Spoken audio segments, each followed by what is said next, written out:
What's going on, guys? Welcome to another edition of Hello, How Are You Today? I'm your host, Mitch Corbett. I hope you guys are enjoying the podcast so far. We're about 10 episodes in, I think, or close to anyways.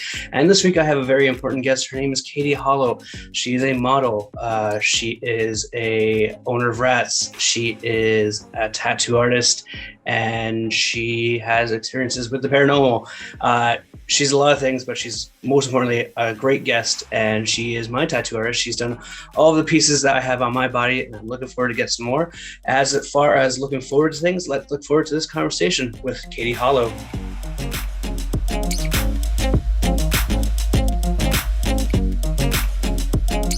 Katie Hollow, welcome to Hello, How Are You Today? It's such a pleasure to see your face in person again. You are my favorite and only tattoo artist. Oh, thank you so much. I'm so glad to be here. This is awesome. This is my first podcast, so I am super pumped. It's so funny. Like, I've been wanting to get a new tattoo forever, but last time I got work done by you, I was like, you're my artist, you're my girl, I need to find you. And it's taken me, I want to say 4 years to reconnect with you. Yeah, I know. That long. I know, it's been a while.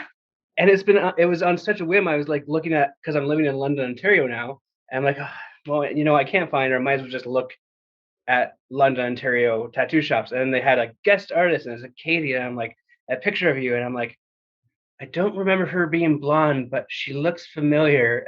Yeah. Yeah, it's me. So you seem to kind of gone through this like huge evolution from an artist, but I want to kind of go back to the beginning. So how did you get into being a tattoo artist? What inspired you to kind of go down this path? So like I have been interested in tattooing since I was a kid. I have an uncle that's a tattoo artist. So when I was growing up, I was like exposed to tattoos and that kind of thing from a really young age. And I kind of had influence there. Now my family, they kind of, I feel like any family would during the 90s anyways, discourage me from being a tattoo artist because at that time tattooing was still not as popular, right? So I watched him a lot, and I told my parents I wanted to do it, and right away they were like, no, you can't do it. I went into high school. I actually went to all of the high schools in the Falls and ended up at the art school, which is Stanford. And I did a co-op there at a tattoo shop. And from there, I got a job, and I worked at that tattoo shop for a few years, trying to get an apprenticeship. And I couldn't really get an apprenticeship there because just the things that they wanted me to do were very like typical. Like they wanted me to copy the same things over and over again. And I understood the idea of the constant repetition and stuff, but like I wanted to tattoo a different way, I guess. So it's like they wanted to do the flash and the more traditional kind of stuff, and I like I like tattooing things that look like art pieces and stuff. So I wanted to go more the oil painting, creative, hand drawn, not like stamp things, not things that you could go in and get the same thing as anybody else. I really like giving people like that unique experience, right? So I didn't get in at that first place I worked at. So I was working at tattoo shops when I was a teenager. I did start working at a tattoo shop when I was 15. So I did get in early. I am very lucky in that way. A lot of people don't get in that early. So I think that was really cool that I got an opportunity very young to be directly involved in that. And I mean, I was just stubborn, really. A lot of people told me that I wouldn't make it, like that kind of thing, parental figures, teachers, that kind of thing. They want you to go to college. I did go to university. I went to OCAD for a year. How boring was that?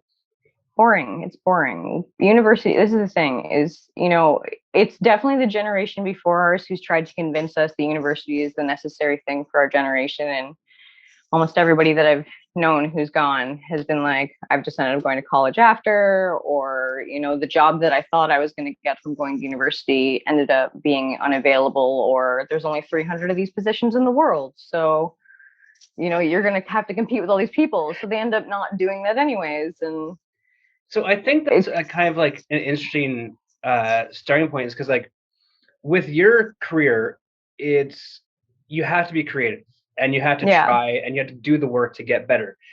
Hmm. However, what you're doing is tattooing people that will have things on their bodies for the rest of their lives. So it's hard. Yeah. Like, how do you practice and get that experience to be at that level that you're at now? It's a lot of watching other people. Like everybody has a different way of going about it. Like I said, I like to tell people how the process works. I like to leave it in the position that if somebody were to ask me something and I don't know, I would try and find out for them. So it's like if I didn't know how to do a style when I was younger, I would try it on myself if it was new. If I was like, I think I could do it, but I don't want to just test it out on somebody if I'm not sure. So I'd pick a spot on myself and I'd test out the style. And that way I could show them too and be like, well, like I tried out what you like, if it's something, no black lines, just color, that kind of thing. Be like, okay, well, I'll try it on myself so I can show you what it looks like. And then if you like what I did and you think it looks good, then you trust me to do it. That's helping me build my portfolio. Some people will exclusively come to you because they know you're an apprentice.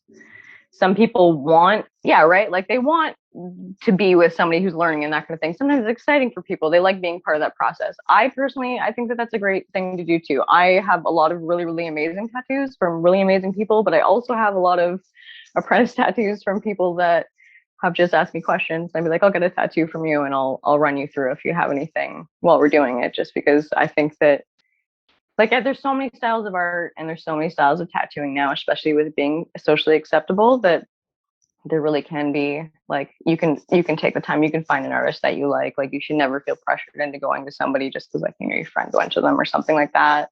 There really can be way more tattoo artists now. It is so much more socially acceptable. There's so much work for so many people. Like I just think everybody should be good. Like if everybody's good, then we don't have to worry about people getting hurt, like clients getting hurt or like people not knowing what they're doing.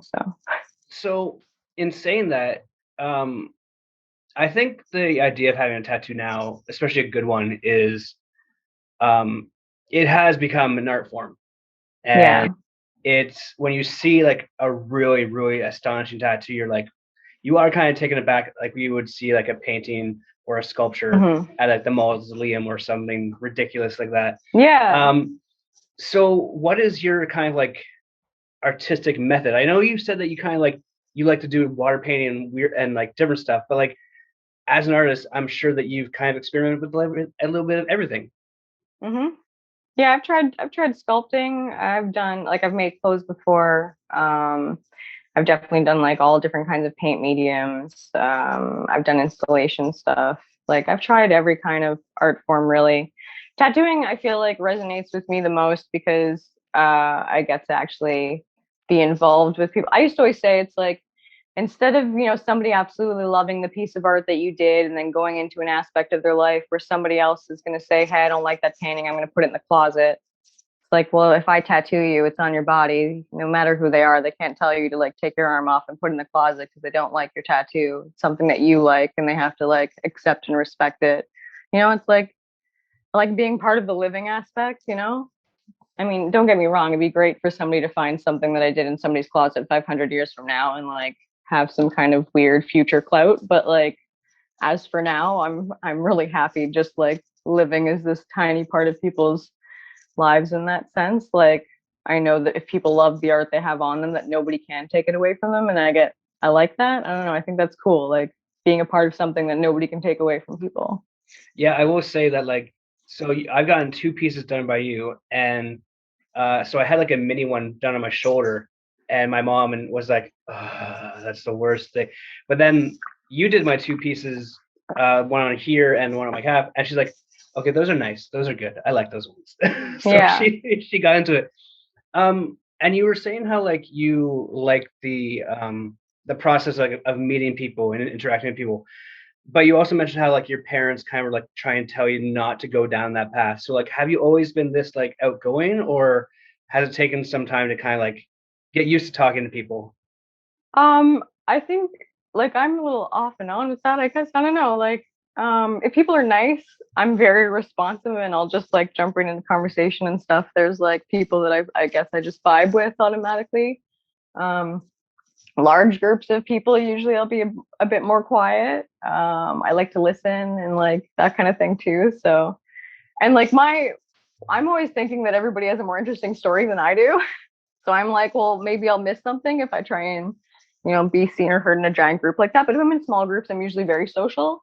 I've always been outgoing with the sense of what I wanted to do. I've always had a very, very strong instinct of what I wanted to do, kind of no matter what it was, whether it's related to my career or not. And no matter what anybody else has ever said, it's always been like if something resonated with me and I'm like, no, I have to do this, I always would go and pursue that.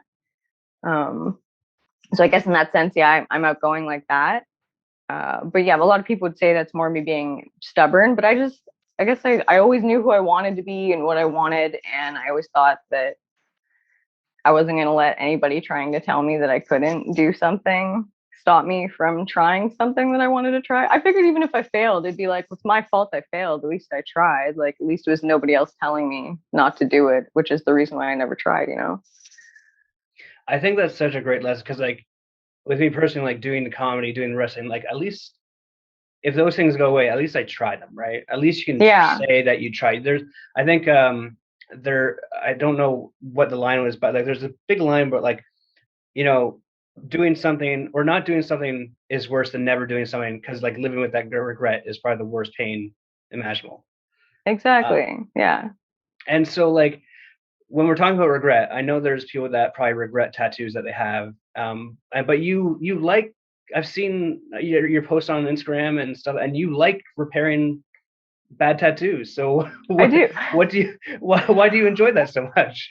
I don't know. I think it's like there's so many old rules with tattooing that were like unspoken rules of like, oh, you don't touch this person's thing or you don't do this. And then some people go back and they'll be like, I asked this person if they could fix this, and like they're like, it doesn't need to be fixed. And they're like, I understand them saying that, but it's this one thing that I just don't like, or this one thing that could be fixed. And I'm like, honestly, like we don't even have to tell them. I'll just fix it for you if it's going to make you feel better. And generally, like if I'm tattooing something else on you, it's going to take me 2 seconds. I'm not going to charge you for this other thing either. Cause I'm like, it's going to make you happy. If this one thing, like I have tattoos like that, people have tattooed me where I've sat up at the end and been like, cool. And then I'm like, fuck. Like, and that's just because I'm too trusting and I know that. I'll talk to somebody, I'll like them, I'll think they're great, and I'll be like, yeah, you can tattoo me. And then they're tattooing me and I'm like, okay, well, I'm probably gonna get this touched up or reworked a little bit. But that's okay. Like it's the merit. They tried, they put the effort into it. I'm having a good experience with them otherwise. That's all I can ask. So I understand and I've seen people say, oh, it doesn't need to be fixed. And it's just like, but it's this one, and it's like, really, it's on your body. So if it's one thing, if it's going to take you 10 minutes, I don't understand why any artist wouldn't just do it. But I guess that's their reserve. Some people are like, especially if it's a flash design or something, like it was a pre-drawn design, you knew what it looked like. Whereas some people would be like, I love everything about it, but can you change the color? And they'll say, yeah, I'll change the color. But then they'll come to me and they'll be like, okay, well, I asked them for it to be green and it's still blue. And I'll be like, okay, well, like, there's so many things you can do. If there's something I can do, I'll help you. But like, Yeah. I just don't have an ego about stuff like that. I'm like, I'm sure there's been people who at some point hated something I've done and gone to somebody else and asked them to fix it. So I'm I'm so not glad like, I'm so glad you said that because like I find that like to be a good artist, like I've been around other artists before, and the ones that are good don't have an ego, and the ones that are bad have an ego. And to yeah, me, that just sounds like an oxymoron of epic I know. It's just proportions. so weird. I'm like, this is the thing is like people are individuals. And like, as great as an artist as you are, like you can fucking do a beautiful oil painting thing. And if this person likes stickman graphic art, they're going to be like, I don't get it. I want this fucking stickman graphic art thing. It's not up to me to decide what you want on your body for the rest of your life. I can advise you if you ask. If you're like, I don't know if it's this would look better or this would look better, I'll tell you. I'll let you know what my opinion is, but in no way is my opinion meant to sway you in any sense either. It's like you've asked me my opinion, I'll tell you, but it's your body. If you still think option A looks better, I'm still going to tattoo option A on you because that's what you want. Like, So you mentioned like that there are rules in tattooing, and that's something that confuses me because for as long as I've known, tattoos were like the outlaw, the rebel kind of thing. If you had tattoos, you were like, oh, you had no rules. So yeah. what the fuck? Yeah, it's like now that it's become popular, it's like this unspoken thing, especially with more traditional shops of like you don't give out your information to people as to how you do it. You don't share. If somebody from outside your shop were to say, well, I love how you put that color in, how did you do it? you wouldn't be able to be like, oh, this is exactly how I do it, because it'd be considered giving information to your competition.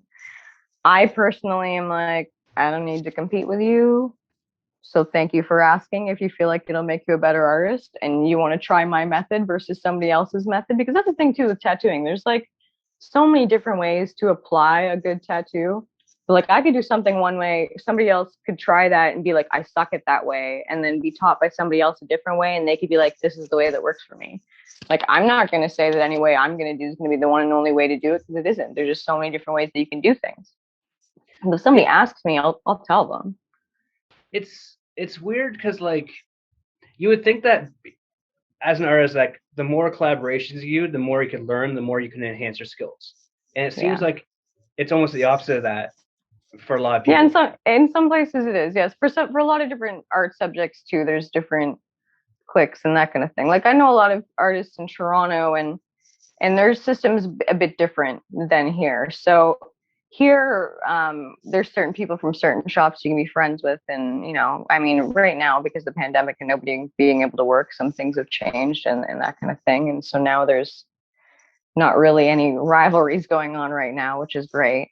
But previously, there would be random people having rivalries with other people, and you'd step in and be like, why does this person not like this person? Like, what did they do? Somebody, tattooed something similar to something else that somebody else did in a different city in the region, whatever. Then you go to Toronto, and they'd be like, man, I saw that skull you did look sick. And you'd be like, yeah, man, I was totally inspired by you. Like, you're a great inspiration to me. I love it. And then they'll go work at a shop down the street from each other and they won't be mad at each other. Or they'll work part time in one shop and then go to another shop and work part time in another shop. And they're all friends with each other. None of them have any like issues or whatever. They all know that. All the people that own these shops know, like, you might work your 2 days. This guy's going to work your 2 days. It's all kind of this bit more cohesive system with Kind of like a artists, I guess. kind of like a nice collaborative Yeah. community sort of thing. Yeah. And like here, not specifically here, there's other areas too that are similar. It's like I've got lots of friends in the industry here type thing, but And like this is there like have St. definitely Catharines, been Niagara area, St. right? Catharines, Niagara, Hamilton. Yeah. Like just like, southern, real southern before you hit Toronto. And there's lots of people, but still like, you'll talk to one of your people you're friends with and they'll be like, oh, this guy in my shop's got beef with this other guy now or something. And it's usually because they're tattooing something similar. And that's fine because people will go and like you're allowed to have similar styles and be in a city or whatever that has 600,000 people or whatever it is for like Hamilton, even if you the whole region, like that's a lot of people. There's four of you that tattoo almost the same. Like you're not going to affect each other's business, but some people I guess think you would. I don't. I don't think that would affect my business, so I don't worry about stuff like that. I think that's such a healthy mindset to have, like honestly. Now I want to kind of get a little bit more into your background because like when I first met you, I think you were still kind of new into tattooing because like Mm-hmm. to kind of peek behind you, like you were charging $60 an hour for a tattoo, and Yeah, now I was you've new. evolved where you're doing significantly more for that. So like, Yeah. how do you like you seem like you don't have an ego in it, but how do you um learn to like know your worth as an artist to be able to charge more for what your talent is? Well, in my case, I got told. I would go to conventions and I'd work with other people and they'd see what I was doing and how much I was charging and they'd be why are you so cheap? Like you're better than this amount of money. Like the fact that you're charging this much money means you have to work twice as hard to do it. And like, people appreciate you. They would pay more money for this. Like so then you have other people that are doing the same thing as you. They're telling you like you're crazy to be not thinking that you're worth that. And that's that. But like I naturally don't have this sense of even knowing what I should. I'm like, well, this is what I need to live. As long as my bills get paid, people are getting stuff that looks cool and they love, and that's what matters to me. So it's like, as expenses arise, prices like that obviously have to arise, but like knowing my worth in that sense has very much been me going to conventions and going to guest spots and things and kind of being told that like no, like this is the level you're at, so this is what you're going to charge. And I'd be like seriously, like you think people will pay me that? And they're like, yeah, like if the people pay, and people do. And so it's been like a process of slowly learning. Like when I was 20 versus now, I didn't really have any confidence in that sense. I was just so grateful to be tattooing that I was like, I don't care. Like I said, as long as I eat and have a roof over my head, like the fact that I didn't care about saving money or whatever at that time, like I didn't have to think about retirement when I was 20 or anything, like it's just, so I just did what I needed to do to get people to come into me, to be able to get people to know who I was and trust my work without me having to like, I didn't want to advertise in the sense of, putting all these ads out, make myself look flashy and all that kind of thing. I really wanted people to come and like get to know me or see it from one of their friends or have somebody say that they had a good experience. Like the experience is always way more important to me. Like, I'm like, if you want to do anything for me, just, tell people that might be interested in getting a tattoo that, they could come look at my portfolio. And if they like me, then I'd love to work on them. And that's kind of how I built up just from there, I guess. But yeah, the money thing has always been hard. Still is hard. I'm always willing to spend money. I understand, like, especially for, my friends and stuff that own small businesses and things like that. Like, I don't question the cost of when somebody says something expensive that's handmade. I'm like, of course it's handmade, but I don't still apply that naturally to when I'm tattooing people.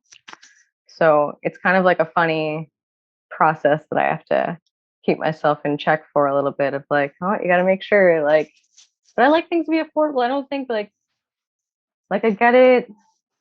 People think tattoo artists have all this money and like I can live a very nice life without charging people a ridiculous amount of money. So I don't, A, because I a, don't, a perfect comparison of that is that like as a video producer, I've done some yeah. weddings on the side, and like I see like the amount that some of these wedding companies charge for like a simple wedding video with highlights and like slow motion and everything, and Hmm. it's like in my like they just probably dropped like X amount of dollars on this venue, on food, on the guest list, everything with that, Right. and Yeah. you're gonna charge them an extra like how many thousand? To me, it's just like where's the like empathy towards like like don't try and like get paid your worth, but don't try and rob people. Yeah. No, So I feel you there. Yeah. I totally understand that. That's the exact reason pretty much is I'm like, and there's the things too, is like sometimes I do charity work and stuff, and I see like I will tattoo a lot of women. I'll cover a lot of self-harm scars and a lot of abuse scars, and like sometimes women who get sex trafficked, they end up getting forced to be tattooed, um, which is an attempt, of course, for these people to be able to keep control over them. And when they're finally free, it's one of the only things that they're afraid of that somebody can identify them for. So it's like, um, I always be like, if there's anything I can do, like I'll cover that. And I don't charge them for that or anything because being able to start a new life when you've had something that is way more important than money, so I didn't know you did that. That's quite an amazing. I kind of want to talk about it, but like so like how like so are you like kind of I guess playing therapist as well? Like because you're hearing the story, like how do you focus on a tattoo or do you hear the story first and then get to work, or like does it help you? Like that Oh, seems such usually a I mean, as a general tattoo thing, yeah, you're a therapist for a lot of your clients, just normally. There's been a lot of really interesting situations that have happened and like things in people's lives I've been involved in that are very like intense stuff. Like you'd be like, wow, like this is literally like therapist stuff you'd normally talk to your therapist about. Yeah. And with the charity stuff that I do, it's pretty much just um like I grew up in Niagara Falls, and a lot of the people that I grew up around have experienced a lot of this. And one of my friends from elementary school disappeared when we were kids, and we didn't find her for a few years. And when we finally found her, we'd found out that she'd been trafficked in through to Oshawa, I think up to Oshawa through Toronto, and she was trying to get out and she was trying to get help, and she couldn't. And so they got her back a couple times and they managed to like, get her off. She was on drugs and stuff, managed to get her off the drugs and everything and like get her back into having this stable kind of life. And she did. She had a tattoo from one of these guys. And that's what she said. She's like, this is what they use to identify us by. Like different guys will mark you with different things. Sometimes it's scarification, sometimes it's tattoos. There are different places, certain places for certain people. Like literally the way she talks about it, it's like what they do to farm cattle to mark them as like they're owned by this certain farmer or whatever. Like it's so dehumanizing. So literally, I was tattooing somebody who worked at one of the women's shelters. So I contacted her and I asked if there's anything I could do or any way I'd be able to support them in that, because I would volunteer my time in order to do anything I could to help that situation. Because that sucks. It's like if you are finally able to get out, and the one thing that's like causing you this serious stress and fear over your life is that you still have this tattoo that is easily recognizable, and you could 5 years down the road be going shopping in Toronto with, your family or your friends or something, and somebody could see this and they could try and kidnap you, and that's a fear. So then you don't get to go out and do normal things that, you know, anybody should be entitled to. So I cover it because I think it's just the right thing to do. I If what I can do can help them, and like it's not doesn't literally doing most of these tattoos aren't that big. It'll take me 4 or 5 hours out of my day max if I have to do 2 appointments. Usually it's 2 or 3 hours at a time, right? Especially if it's a cover up. Sometimes you have to do a second appointment, make sure that it's, all good and everything. And it's not a lot of my time for me to consider to help other people. And So like you're doing this great work and you're hearing this stuff and you're helping them both physically and emotionally. So how do you decompress from something like that then? I think it's just normal for me. Like That's not a normal thing. I know it's not a normal thing. My life was very hard. I went through a lot of things in my life. So I feel like a lot of these things, although I haven't been sex trafficked, although that has not happened, there's a lot of things that I relate to with a lot of these people. And hearing a lot of their stories are not that unfamiliar from stories that I myself have. So for a lot of the things that are very, very stressful and hard to deal with, I myself have kind of been through a lot of it. And I don't find it as stressful hearing about these things as maybe somebody else might find it. Like, I'm really used to hearing and seeing kind of like the underbelly, I guess, of society in that sense. Like tattooing is amazing and I get to meet many wonderful, beautiful people who are very high class, high end, but like it started in a place that's got a lot of people who have bad reputations and stuff too, like there was always this constant yin yang of tattooing of the people who are really well respected and these people who were doing it as a way to mark people and stuff. So, there's that whole culture side of it too. And not that I want to like champion anything in that sense, but it's like, hey, if I can undo some of the bad that's been done by people who essentially have the same career as me, I don't know. It's like people have a bad experience with one thing and they get terrified of something that can be a beautiful and empowering thing for them. And that just makes me sad. So I'm like, if I can help change your mind back to this can be a beautiful and empowering thing that's going to make you feel, good about yourself and like, more in your own skin instead of being afraid of your own skin. I want that. I want people to feel like that. Like, I don't really care so much on the side of how I feel about it or how it would affect me. Like, I don't feel like that kind of trauma affects me in that sense. It never really has. Ever since I was a little kid, I've been able to listen to others affected me like that. I'm more affected by like people cheating on people and shit than people acting. So I want to ask you, like, it's known throughout history that great artists usually have some like history, some damage, some sort of thing. Does your back, but does your past like help you become a better artist, or is that something is that a true saying? Do you think? Yeah, I think so. I think it's a good outlet for sure. And you learn a lot about yourself and you're forced to learn a lot about yourself. And art is a really good way to express those feelings, especially when you're a kid and you don't really know how to express those feelings with words so much yet. So I think that like a lot of the artists I know, yeah, we all had, really messed up lives. So I guess that's true. Yeah. It's I think we're just complete opposites because like you have this entire like history of stuff that I'm like fascinated by, and I'm just suburban kid, that sort of thing. But and that's I think cool, because I have so many questions. I like your story is amazing, and you're an amazing artist. Um, so I kind of want to backtrack a bit to like how you found out you were good and people told you you were good.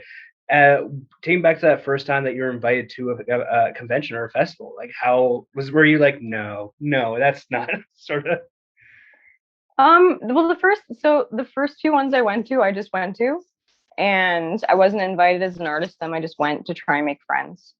I didn't think I was good enough to be there anyways, so I didn't try to apply. But yeah, I went. I went to go visit some people, meet some people, just artists that I liked, and like people that were local that I thought maybe they might like, even though there is this like weird social order, maybe they might tell me something if I'm nice to them. Maybe they might help me or give me some info on how they get these certain techniques. And I was lucky. I found people who were nice and they did share information with me. So I did make friends and things were good. But after about the third year of going, people had started to notice me and they were like, "Why don't you have a booth? Like you should have a booth." And I was like, "I don't know. I don't know if I should have a booth. Like I don't know. Like." And then one of my friends said, "Well, I'm going to split a booth with you. Like you're going to get a booth. Like stop being nervous about it. We're going to share one." So I shared one with him, and ever since then I've gone every year. And the Toronto one, at least, I've gone every year. This obviously not in the past 2 years because COVID, but Ontario, yeah, and yeah. I yeah, right. But yeah, and then from there, I got to meet some really great people, and they took me to other conventions. I got taken as a representative of Ontario to Calgary and Edmonton, um, 2 years in a row, which was awesome, which was very like, it was such an honor to even be considered to be in that position to go. But so I've done that, and then I went to BC, and I've been to Montreal, to the conventions there as well. So like I try to get, I've been in the States yet because you have to apply for visas and stuff, and that's red tape makes me nervous. So I'm like, if I have somebody to help me with paperwork, I'd go through it all. But like paperwork in general, I'm like, Hey, it's like something to build to because I mean, like you go stateside. I mean, like there's a yeah, whole different tattoo culture that you could probably learn from. Like, right, I mean, yeah. So and especially like I the really want different to go, dynamics for but all the states. I mean, yeah, I know it's crazy. Like the culture differences from every state. It's like completely different kinds of tattoos are popular in different states. It's insane. I mean, did it's the you same here, but did you ever think that your love of art and your love of tattoos would be able to allow you to travel across the country? I don't think I didn't know. I didn't really even know convention hopping was a thing. Like you would go when I was younger and I was getting into it. So I think more for me, it was just, tattoos still weren't popular. I just wanted to do it. I didn't really care if I ever went anywhere. I thought it'd be cool. Like my goal originally and still kind of is just like, being famous to me is if people in my industry, respect me and think that I'm a respectable artist, then I'm like, then I'm famous. Like that's all I really would want. So like my goal is essentially to make sure that I leave a good impression or try to be as respectful as a person I can to the industry so that, maybe that's when I'm gone, people will say that or whatever about me, right? But that's it. Yeah, I think you're well on your way, man. I mean, as so like you mentioned respect and being respected by your peers. But then you look on the flip side and you have like the Kim Kardashians of the tattoo world that have their own TV shows and shit like that. Um, have you They're seen? nice. They're nice. They're nice people. They're nice. I've met a lot of. I did a tattoo TV show myself. It was called "I Hate My Tattoo." Yeah, I I did saw it. It a was on YouTube, cover right? up on it, right? Yeah. So yeah, it did not air on Slice. I don't think they ever released the video other than like on their channel thing. I think you might be able to find it if you went into their streaming Yeah, stuff, but I don't think that. I would give a shout out to Castlewood Studios or Productions. I saw that Yeah. video the other day and doing my research on it. Yeah. Yeah. So yeah, it was Toughwood, yeah. And they were lovely people. So like I've seen some people from there, and then like I met other people through that and some other things. So like I can tell you that a lot of these people are very, very kind, nice, genuine people. Almost all of them are very, very sweet. The TV shows though are unrealistic.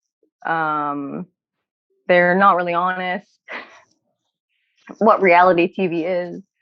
You know? Listen, my wife loves 90 Day Fiance, and I can't, like, every time I watch it, it hurts my heart. It breaks my heart Now, watching that show. It really I does. I love 90 Day Fiance in the sense that I'm like, I get that there's like maybe one or two couples on here who like actually were like, oh my God, I really love this person. I don't know how to get them. But like most of the people are gonna be a paid actor that they're gonna be like, can you just like talk to this person so we Listen, can you know have what? I content for the show? Like you say paid actor. I say no. I think they're all just idiots. Like some some of people, those some are. people I think well, it's like, yes, I think some people just want to get famous for sure, and being on TV seems to be the easiest way to do it now. I guess, yeah, being, yeah, and good on them for trying. So, like, for me, watching that stuff is like, it's great comedic relief. I love that some of these people are trying so hard. You can't knock their effort, you know? Who? So like, all right, we'll get into the 90 Day Fiance rant. I cannot stand what's his name? Colton, I think is his Yeah. And big like, glass. He's so such many an of them come back asshole. for so many He's such an seasons too. asshole. And that's the thing is then you wonder like, are you really an asshole? Or because when I was talking for the TV show I was on, they edited me a lot. Like there was stuff I'm like, I did not say that. Like I said like three other things. You kept making me say other stuff. Then you just put it together so that it made the sentence you wanted. Like Okay, so I'm but like, is he really an asshole? all I right, don't but know. then they go on and they do the live show at the end, Oh well then and he's an it asshole. Yeah. yeah, right. So But like, again, like if you're playing the asshole character, like, I still wonder. And so it's hard. I think they don't get it. They have a lot of consequence of dealing with afterwards. You know, I think that that's why a lot of them get angry. well, it's so for me personally because like my wife is from Santiago, she's from Chile. Like Yeah. we met on cruise ships, like we have that intercultural romance. So like when I see these relationships and I see just like you mentioned how you don't like cheating, like going and like you see the bastardization of like love, it hurts. It hurts. It makes me so angry because Yeah, that's it. I like to bring positivity in this world. I know, and I it just that sort of thing produces negativity, and I got no time for it to be honest. Exactly. Because that's my thing. They're like, I'm sure one or two of these couples that have been on this show have been really, truly like, if this show will mean that they will get to me sooner because I've been talking to them for 3 months or whatever, and like, yes, I am in love. Like, I know people who fall in love instantly like that, and it does work out for them. You know, the person does come here, they do get married. Like, I do have a friend who married somebody from the Dominican, and that's what it was like. He's like, I met her, I was like, oh my God, I love you, and like, need to be with you. And like, they took 5 years to get all their stuff together, make it all work out. And they're married now. Everything's and that's the thing is, I remember everybody was so doubtful about it originally, and I was like, she literally has been nothing but nice to him. You think that this isn't and stuff, and I'm like, yeah, bring her. I'd love to meet her. And he's like, all the guys were all like questioning, like, are you sure, like her motives and stuff? And I'm like, why would anybody say that? Like, that's so like discouraging. Like, just he said he loves her. He believes that she loves him. Why can't you just fucking believe that they're in love? Like, just let them support it. Like, Yeah, no, I I agree, don't get and it. it's so weird how like men are so judgmental about women because of like that dynamic of like if you go through a divorce, the woman gets most of the stuff. I think that's a pretty common known Yeah. commodity. But what I've learned is that like I've seen situations with my friends where like I've my friendships have been tested, and it's like, all right, time out. Just go on your journey of this bad relationship, and I'll be here on the end when you need me to be there, Yeah. sir. And that's what you should do Exactly. as a friend. Like if you see, but like if it's just a shitty relationship, just wait. That shit will end unless it gets to the next level where you're like sometimes you should step in and Yeah. protect your friendship. Um, Yeah. No, I've fucking definitely had 90 I've 90 definitely had day things like that happen. Yeah. I'm like, 90 oh man, 90 Day Fiance, man. Jesus Christ, that was a I tangent. know. um, so you've gone to travel doing the tattoos and everything. And I want to like that's gotta be a really cool experience. But what I think is Yeah. an even cooler experience is that you are kind of a model. Like Yeah. you have some really beautiful photographs on your Instagram. And how did that come? Like, was it like the same thing as conventional? Like someone just asked you, "Hey, do you want to take a photograph?" Or Yeah. So I moved to BC when I was in my early 20s, and it was harder to get a job in a tattoo shop there because I was still new. And so I had to figure out something that would make me some more money. And so I joined a social network, which basically means it's like, like the party bus girls.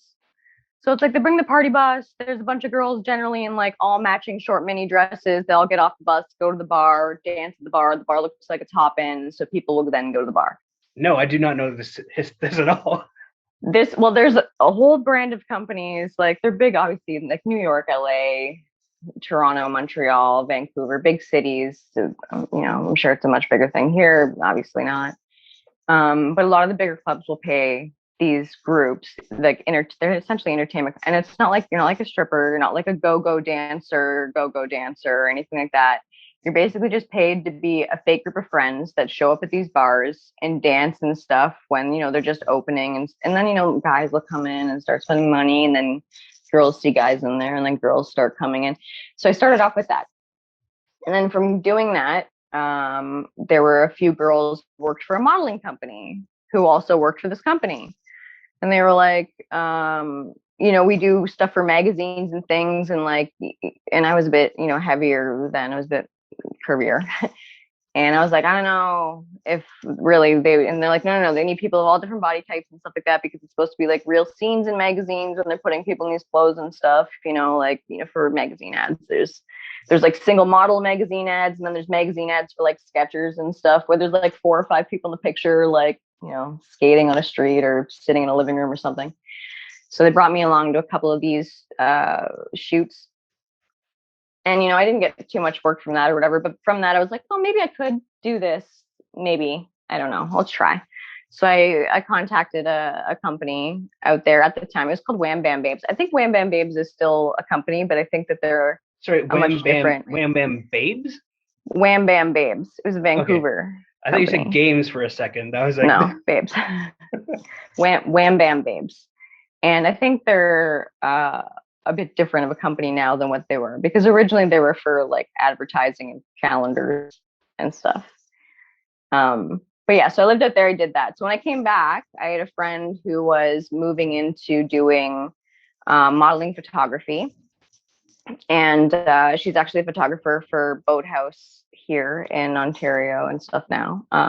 So she's been the photographer there for years. Her name's Courtney. She's wonderful.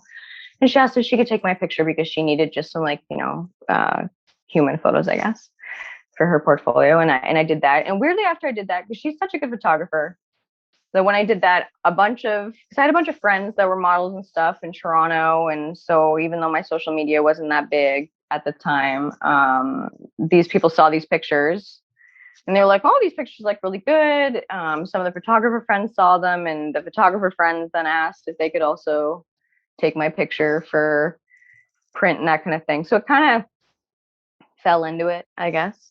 What was it like seeing your first photograph in a mag? It's weird. It was weird. I mean, I still think it's. You mean you're not the type of person that's like holds up, hey guys, check out this sweet magazine. Yeah, I take the picture for the post and be like, I'm pumped.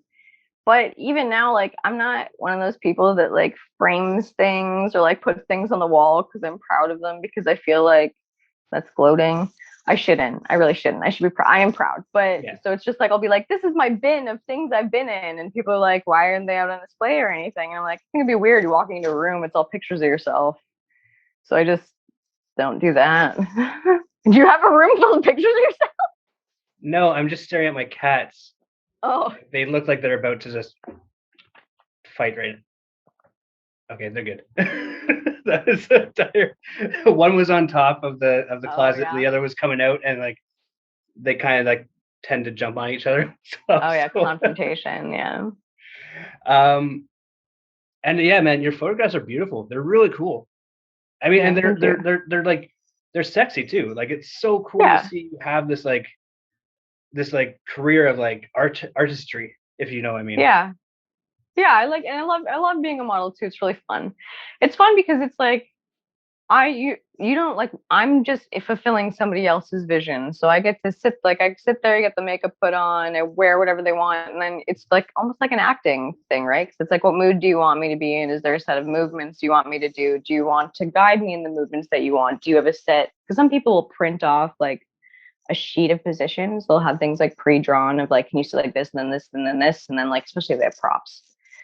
So then that's really easy because you just look at the picture and be like, okay, and then copy the photo as to how they want you to position. Some people want you to free pose. So it's like, every 5 seconds, you'll change the position that you're in. And if they really like a position, they'll, ask you to hold on that for a minute.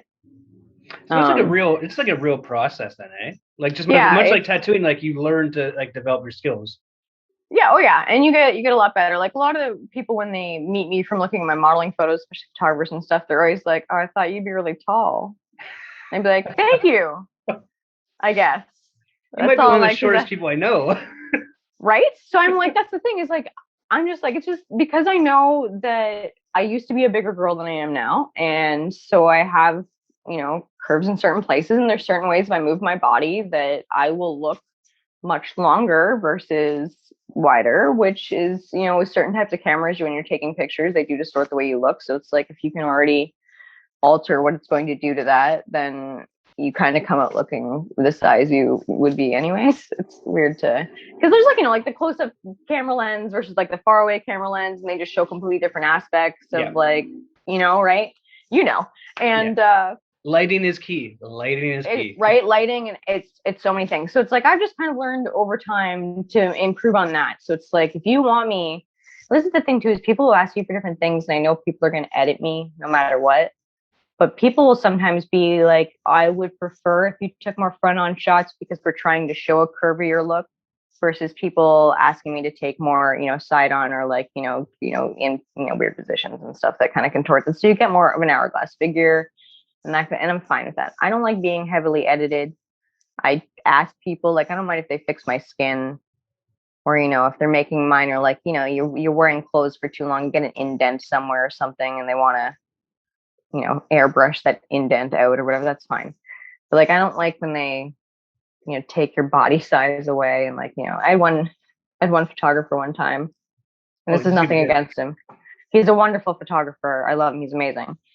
But because all of the other girls in the magazine, it's called liquefying when they make you skinnier. It's called liquefying, which just doesn't sound healthy at all. No, it sounds terrible. So he's like, he had edited, and I have big legs. I'm short and I have big legs.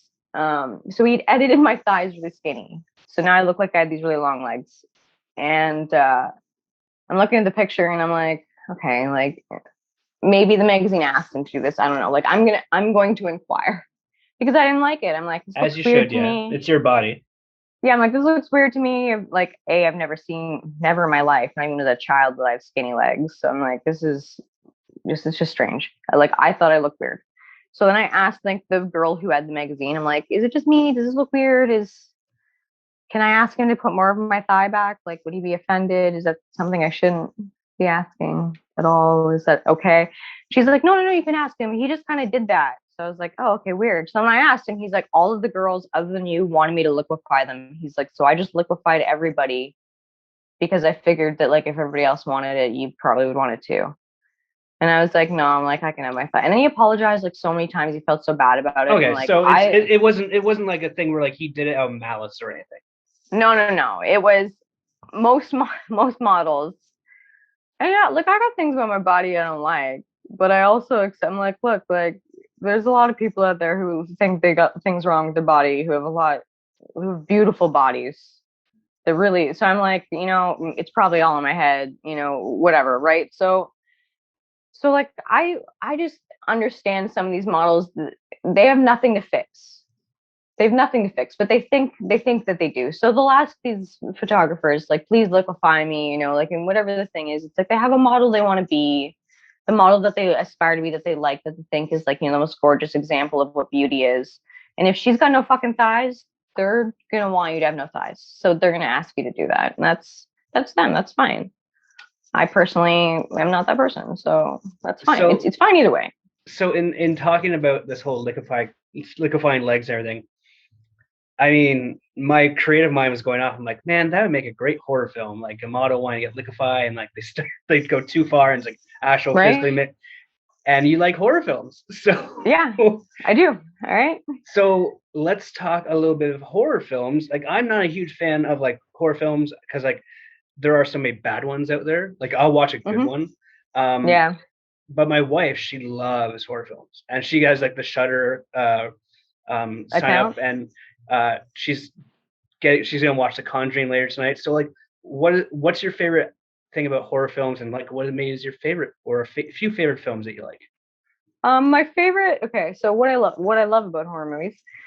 Horror movies for me, they've always been very colorful, which might sound weird.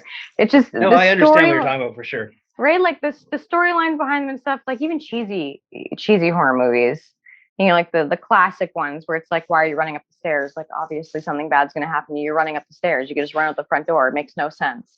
But you know, you get used to those things, and you're still yelling at the TV at it, like, go out the door. You know they're gonna run up the stairs, but you get go up. You know, like it's like kind of campy in that sense of also things that are weird or extreme to me aren't as weird and extreme to me. So horror movies, I think, is more just like a regular adventure kind of movie to me. I like jump So your scares, idea of right? a horror film is like Indiana Jones? Like no, I mean like I like horror movies, but like No, when I I mean think of like horror sorry, movies, no, I mean like Indiana yeah, Jones would be like what other people like, but your Indiana yeah, Jones is horror. yeah, I'd That's be what I like, meant. oh, like so my Indiana Jones would be like the classic Martyrs movie, not the American one, the actual French one. Like that's my favorite movie I think of all time for horror movies, and See, I don't even know this movie. What is it? it's good. Okay, so basically it's a little bit conspiracy theory stuff, a little bit gore stuff, a little bit torture film. It's got like all the good elements of messed up in it. Mhm. And the French, so even though it's in French, like I understand French and whatever, but like even though it's in French, it's something that as a movie lover, somebody who does like horror movies, you wouldn't really even need to be reading the subtitles because it's so visual that like you're like you might want to read the subtitles every once in a while to be like, okay, wait, what the fuck? But like the whole time, there's so many things going on. I mean, I can spoil the storyline for you, but if you want, but like, No, I'm gonna send me a text after this because I was suggesting to my wife she might be really into it. So oh, it's good. But like recently, I've been into a lot of the stuff that Ari Aster has been doing. Ari Aster did like Hereditary and okay, yeah. yeah, and Midsummer and stuff. And Oh, those so are so like non. he's doing more like because I'm finding like now just like from watching like snippets of stuff that like horror films are like they're scary but they're also very beautiful to look at nowadays. Yes, Like there's yes. actual filmmaking art being happening, and that's making them even more terrifying to be Yeah. honest. Yeah, because there's lots of people like Midsummer especially is very bright. The entire movie is so bright, but it's still considered a horror movie because of the amount of messed up things that happen. Like, I mean, I feel it's a public scene. Everybody's probably seen on YouTube, if hopefully at this point, anyways. There's this, and it's in the I think it's in the commercial anyway, so I'm not spoiling anything. But there's a scene where somebody jumps off a cliff, and like the scene is beautiful because everything is like just this beautiful cliff scene, blue skies, all this stuff, and then like all of a sudden somebody's jumping up a cliff, all of a sudden like head crushing splatter. So then you have this, like, they show you the like big blood, but it's a long distance shot, so it's still Yeah. like a beautifully shot, even though you're like, this is a really messed up thing that's happening. So you've got this like red contrasting all this yellow and blue that's like so perfect and beautiful in the background. You've got this like one, it's like even stuff like that. You're like, the way it's shot is just so beautiful. If it's something like inherently not scary. So like So as a horror fan, do you are you a fan of like the stereotypical like horror tropes, or do you like when directors takes risk like a Midsummer sort of thing? I like when people take risks a bit more, like with the Paranormal Activity, Conjuring kind of thing. The first Paranormal Activity, I'm like calling out what it is. I'm like, it's a golem. She is a golem. She's created herself. So Every like time you the know what boyfriend it tries is, to, and like this is yeah. So I'm fantastic. like, because I'm interested in this stuff. So like, I read about that. Like, I'm not superstitious in the sense that like do I believe that people believe these things exist and their belief affects them 100% and makes it real for them and that affects them and therefore these things are inherently real? Yes. Do I think that I'm going to be attacked by anything? No. but so like I like things like I like reading about things. So watching things like that for me, because I've read so many cases of people having experiences with these kinds of things, I'm interested in exorcisms. So I read about different religions, exorcisms, and a lot of these creatures and entities and types of spiritual things they put in these movies that are typical horror tropes are usually based off these stories and things. So those are fun for me if they're done very well visually, but usually the story concepts are more boring because I'm like, I know what the original story is or what they're trying to convey. So like the surprise aspect at the end when they show what it is, it's like, I'm like, it doesn't surprise me. Like I feel like the Babadook was a really good one for Mm. that because a lot of people didn't understand the ending of the Babadook. And I'm like, it's a poem. They tell you in the beginning of the story that like once you see him or whatever, you can never unsee him. So essentially, even if this woman beats this creature, he's never really going to be gone. Mm. And then a part of the movie is like she's a mother, like the main character is a mother in the Babadook, right? And she chooses to fight back, but like screaming as he tries to take her child, right? So she fights back and she screams at him. And the demon creature thing actually becomes belittled and smaller. And that's something that actually does happen with like even exorcism stuff and that kind of thing. Is the whole concept that like Harry Potter's like love of the mother is based on any type of demonic entity or negative entity. But the power of a mother's love can generally kind of break that bond. So that's what's happening in that movie. I gotta make my wife a mother then to fight all these demons. Jesus. Yeah, it kind of gives you like it just gives you women are naturally more powerful anyways. Pretty much almost all cultures agree with that with like psychic, spiritual horror type ghosty things. That's I so think it's cool just, because I never knew that about, that yeah, mother's love would be like I knew how powerful it was. I didn't know that is a trope that is used in horror films to yeah, fight off evil. Like that's cool. I love learning new yeah, stuff. yeah. So then there's like things like that. I really like when they use stuff that's like things you could read in a book about, but as far as a horror trope goes, it probably isn't as used or isn't as common. I like stuff like that because I think that it makes people look at, where these things come from and that kind of thing. You can watch a different version of the Amityville Horror like 20 times and they can all be good, Mhm. but like it's still going to be the same type of ghost story, right? Yeah. Like there was a poltergeist in St. Catharines in the 70s, and it was like a huge thing for St. Catharines, and they've really fought to keep the name of that kid private and everything over time because it was such a big thing. There's police that went there that interacted with whatever this energy was.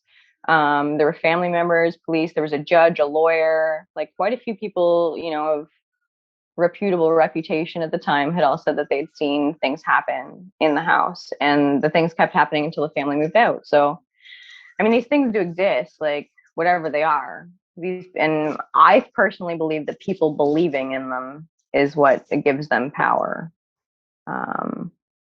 So Man, where do we go from here? That is I lived in St. Catherine. I lived in Niagara for like 4 years, and I never heard about that story. And like I know, like I've gone down to like the rail tunnels to see yeah. ghosts and shit like that. So um you know Church Street in St. Catharines, right? There's like a yeah, Geno's Pizza that's been there since for kids, I yeah, think. it's right beside that bar. Crap, what is it? I don't even know if it's there anymore. But Uh, yeah, you're right. Yeah. that's so cool. So it was on top of there in the 70s. Yeah. Oh, so like, oh. Is that something that you've ever done? Like, have you gone ghost hunting before? Yeah. Oh, Yeah. got any good stuff? I don't know. There's places I won't go. I'll tell you that. I don't know. I feel like I have a good intuition about things and I listen to my gut. So there's definitely been places that I've been in that I've been compelled to say things to people when I'm in those spaces. And I can tell you, like, if I go into a haunted space, I'd be able to be like, yeah, this place is haunted. And I can tell you right away if it was threatening or not. And I don't know how I do that. I've Mm. done that since I was little. I've never questioned how I can do that. That's always my thing. Significantly, when I was a kid, there was a lot of churches, which I did not understand as a child, but now as an adult, these things make a lot more sense. There'd be certain churches I could just walk into, no problem. And it's like, oh, whatever, la di da. And then other churches, because I went to Catholic schools all growing up and everything, right? So Yeah, I went every to Catholic school ceremony when I is was a younger different too. church. Not the Yeah. greatest experience. No, me either. I had a terrible experience. But like, different churches you go into and like, I don't know if you ever felt them when you were a kid or whatever, but some churches you go into they feel sickening, creepy. Like Yeah. like I don't Yeah. feel safe There's an aura being that in here, surrounds the like building. automatically. Yeah. Yeah. And I think that like I think all kids are kind of good at noticing that stuff. And as you get older, some people take it with them and other people don't. And again, that's fine. Some people choose to keep paying attention to that kind of stuff and other people don't need to in their life. My But for me it's always been a thing. so like my grandfather's basement was exactly like that. Every time we go down, like I would have to go down there like with someone, or like I'd have to be like reach around the corner to hit the light switch before you go Yeah. down, sort of thing. Because you're like, you just like they had so much old stuff from past family members and old relics of the past that like Yeah. there is some shit there, man. There's some real shit. And Yeah. like I love the idea of ghosts. I love the idea of paranormal. Terrifies the shit out of me, but I love the idea. Yeah, and it can be scary. There's a lot of people who have a lot of scary stories. Like, and there's been stuff that's been weird that's just happened to me in general. Like, I get gut feelings to buy things and do things for people sometimes. Sometimes I haven't even met the person yet. So it's like, we go to a market or something and I'm like, see a necklace. I'm like, I have to buy this. I don't know why. I don't even like the thing that the necklace is of, but I have to buy it. So I'll buy it. It'll sit in my chest for 3 years. All of a sudden I'll meet somebody and I'm like, for whatever reason, I feel like you really need this thing that I bought 3 years ago. So I'm going to give it to them. And just so happens that that thing is something that they really, really like. Or I had one of these when I was a kid and I haven't, like, how did you know that I would like this? I'm like, I don't know how. I don't know. I just instinctively thought you might need this. That's fascinating. I like do you ever get that feeling when someone walks into your tattoo shop and asks for a tattoo? Yeah. Yeah. And Yeah. There's has that ever definitely made been you like people that had, has that ever made you refuse a tattoo or anything? yep. Yeah. Oh, yeah. Wow. Yeah. I me being able to sense things like that is easiest for me when I'm touching people. So if you make me feel icky or I get icky vibes from you, me sitting there and tattooing you for 3 or 4 hours I'm like, I don't want to absorb whatever icky feeling that you have. If there's any chance of me absorbing whatever bad juju, I don't know, in that, it's just like, I'm like, if I'm going to feel sick working on you because I just feel like something's off with you, I'm not going to work on you. I don't want to feel like that. So I just wouldn't do it. Oh fuck, Katie, you are fascinating to talk to. You have so many stories. You have so many interesting, like, I don't want to say quirks, but just like things that happen in your life that There's been a lot. it's been an absolute pleasure talking to you. So I kind of want to wrap this thing up because like it's almost 3 and we've been talking for about an hour now.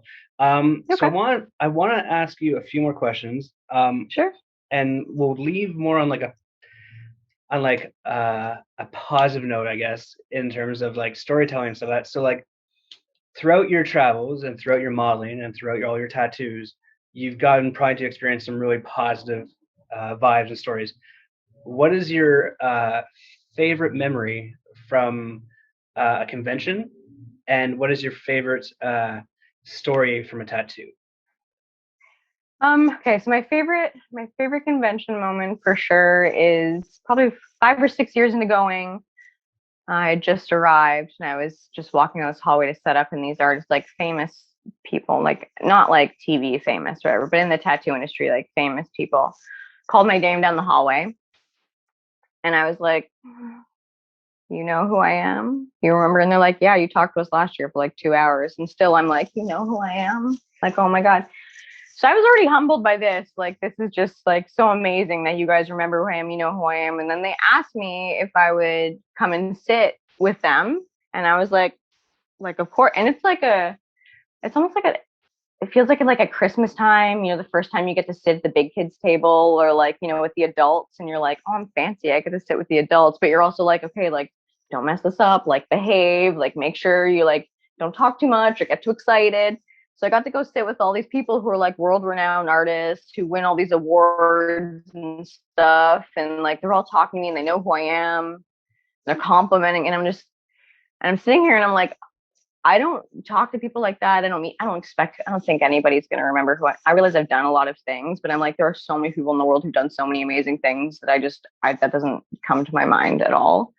And it was just such a good experience to be there and feel like for the first time that I made it into this inner circle that I'd always wanted to be a part of and that I always dreamed I'd be a part of. And that, I didn't think I'd make it to until I was like 50, but it was just so, like, I don't know, I don't want to say flattering because I feel it's more like comforting in this, like, I finally made it to this first step. Like, I've now made my way in the door. In no way was it, oh my God, I've made it, whatever. Like, I will always keep growing. And like, I think that is so important to keep growing and learning. But it was the first experience I'd really had where people that I really admired acknowledged my work and acknowledged me as an artist and like as their equal. And I think that for me, like, that was just such a special moment of, because that's all I really wanted to be seen as, like I said, like being respected or like seen as being a member, like being a part of this and being here for the long term is so important to me. It's like that was a huge convention. And since then it's been the same every year since then. I sit with the same people. We go to all these events and stuff together now. And it's like, we've got this group, and it's awesome that they know who I am and that I can be a part of it. I'm so grateful. That's so cool. I kind of want to end there, but I also have I have so many more questions for you, because although that is a cool experience, you also have a cool thing in that you have a pet rat. Oh, I have three. Yeah. You have three? What are their names? How did you get into having pet rats? Tell me everything. Okay, so I have Pocket right now, who's my oldest and largest rat out of all of them. Her real name is Paimon, but we call her Pocket because she's a pocket monster. And how much does she weigh? Pocket. You say she's big. She's big, but she's only like, I don't know, she's still only like a handful and a half of rat. She's maybe like a pound. She's not heavy at all. No, but the other two that I have are smaller, and the other two that I have are named Othala and Floki. And they're like Pocket's all dark fur, and Othala and Floki have like little helmets of colored fur, but the rest of their body is all white. They have like patches on their back too, but the belly and everything's all white. And having rats is amazing. They're very human.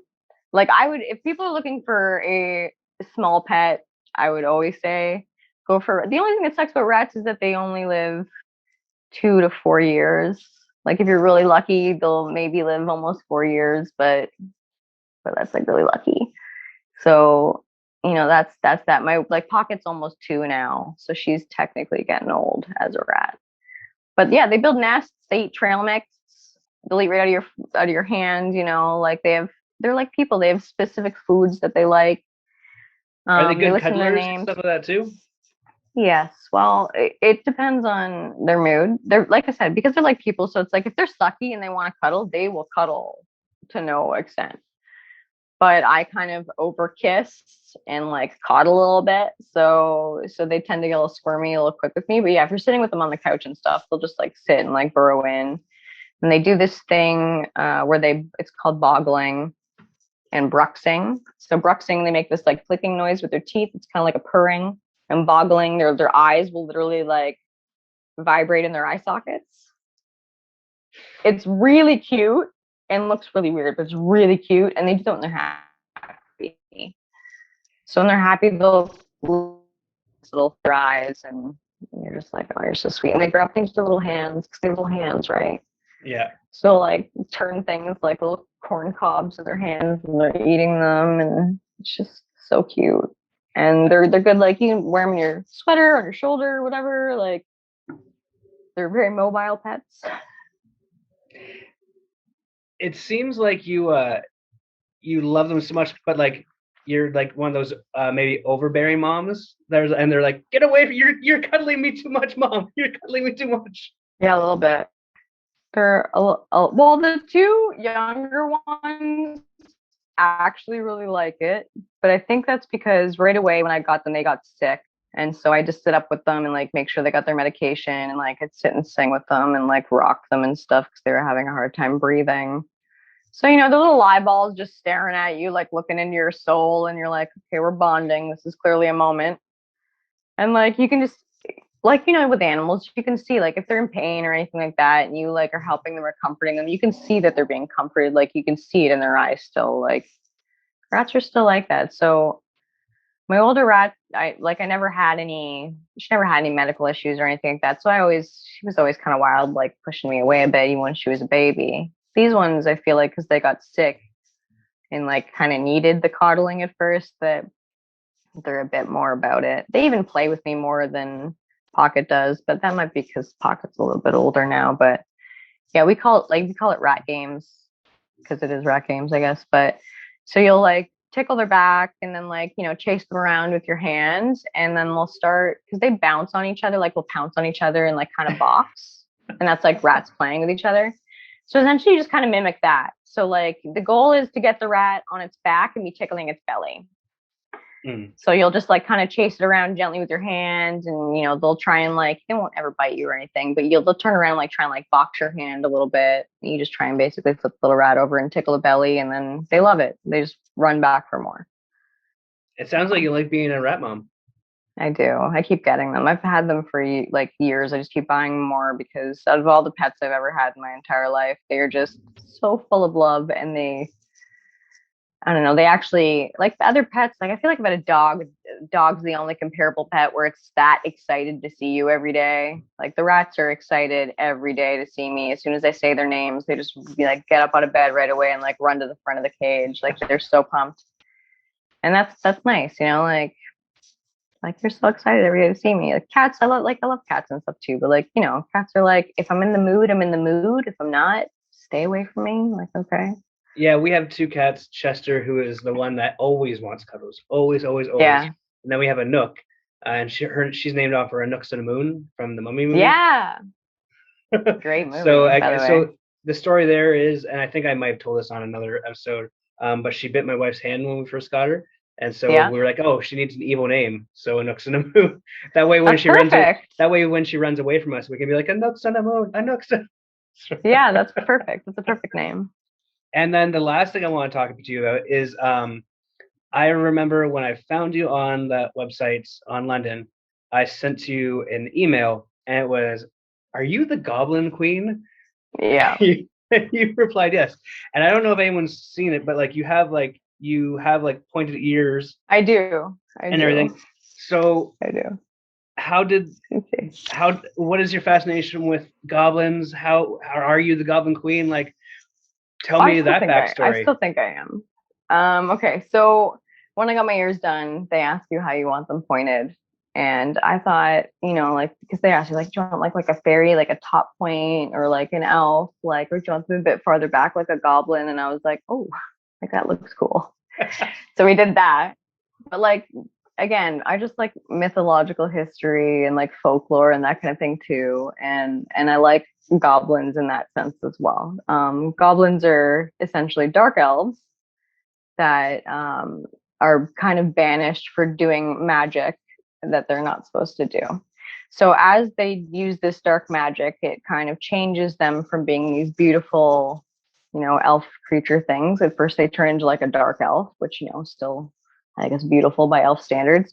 But if they keep using it, like I think it's necromancy, and there's some other trait that goes with goblins. I think it's necromancy mostly, though. It's super evil, right? So it takes away from their beauty and their grace, and they become these, little goblin-looking things, I guess. But in true mythology, they're not like these shriveled little things. They're mostly just their skin's a different color, and they live with the dwarves, which is also something else. So like dwarves, digging these big caves out for themselves. They didn't actually dig those all out for themselves originally. So with the dwarf thing, it's like goblins essentially gave them TNT because goblins are very smart with science because of the alchemy aspect of the dark magic thing. So they basically were like, we're living in these caves anyways. The dwarves are these master stonesmiths. So it's like, well, why not live in a dirty cave when somebody can build this beautiful, amazing thing if we just give them TNT and show them how to blow these holes and make all this stuff, it'll help them. So essentially, goblins being as evil as they are also helped found a whole other race and mythology, so that's nice because like dwarves wouldn't have these epic, beautiful halls, I guess, if they didn't have goblins helping them. Also, goblins hoard the gold, they're like the money. I think that also comes out in Harry Potter, but that's always been a thing. It's like they are supposed to be good with money, and I'm terrible with money. So I was like, I need all the goblin energy I can get in that sense because I'm not good with money.